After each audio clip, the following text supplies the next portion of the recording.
Every year I like to donate a pile of hats to my favorite knitting charity, and it's quite a pile.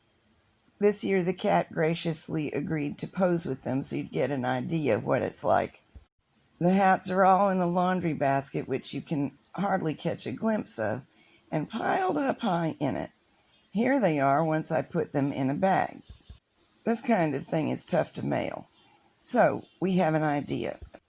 Jack has fitted the shop vac with a screen cover on the end, and we're going to try to vacuum all the air out of a bag and make the pile smaller for better shipping.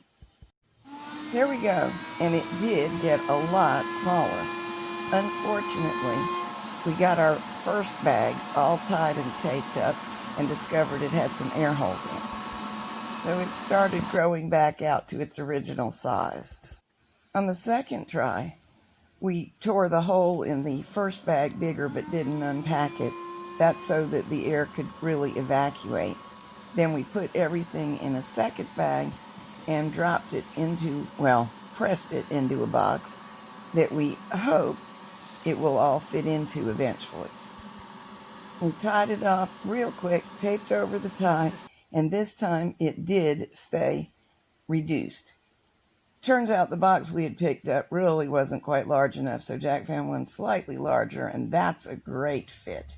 And voila, off to be mailed.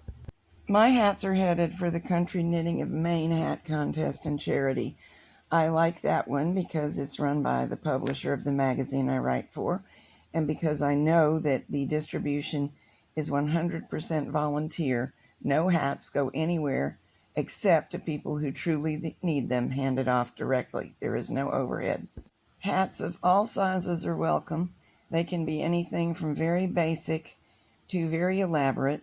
I do a lot of designing, as you may know, and a whole lot of my samples end up there.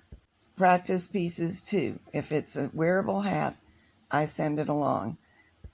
There are some judges who pick from categories such as the most original hat, the best overall technique, all kinds of things. And there are prizes too. So if this is something you'd like to help with, I will place a link in the program notes so that you can find it and donate also.